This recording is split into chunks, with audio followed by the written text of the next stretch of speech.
सुप्रभात बच्चों। अपने लास्ट क्लास में मैंने आप सभी को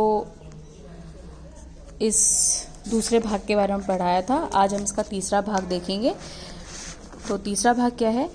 आज अपने मकान में बैठी हुई रोहिणी मुरली वाले की सारी बातें सुनती रही।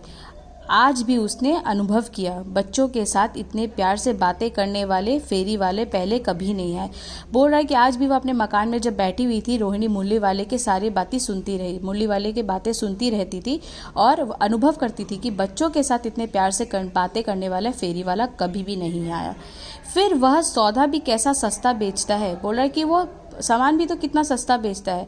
भला आदमी जान पड़ता है, समय की बात है, जो बेचारा इस तरह मारा मारा फिरता है, पेट जो ना कराए सो थोड़ा। बोल रहा है कि बोला कि समय की बात है, पेट इंसान को सब कुछ करा देती है, पेट जो ना कराए सो थोड़ा। बोला पेट जो ना कराता है वो थोड़ा ही होता है।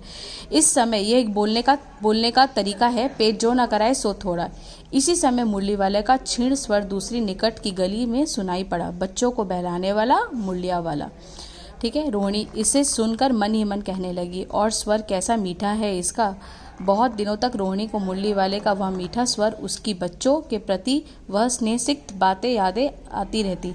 महीने के महीने आए और चले गए, फिर मुरली वाला न आया। धीरे धीरे उसकी स्मृति भी क्षीण हो गई, यानी कि उसका वो उसे भूलने भी लग गई। ठीक है। तो फिर उसके बाद हम देखते हैं, थोड़ा सा हम यहाँ पढ़ लेते हैं। फिर कहता है कि 8 महीने बाद क्या होता है।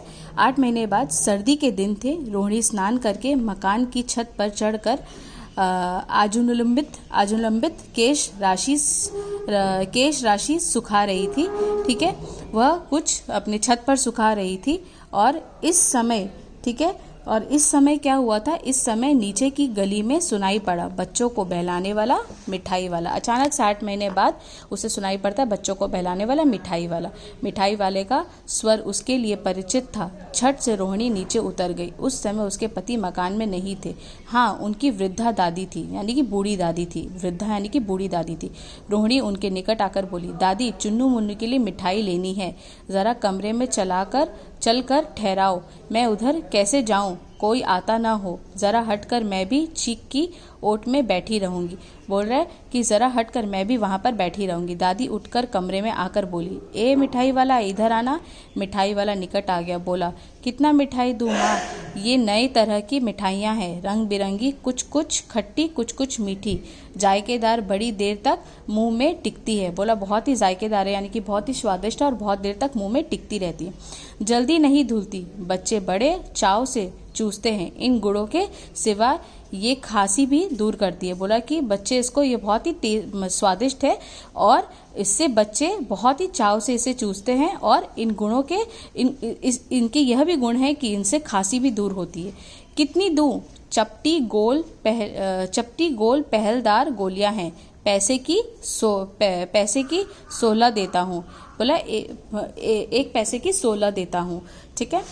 तो बच्चों, हम यहीं तक पढ़ेंगे और अपने नेक्स्ट क्लास में हम इसके दूसरे पद के बारे में पढ़ेंगे। आज के लिए यही।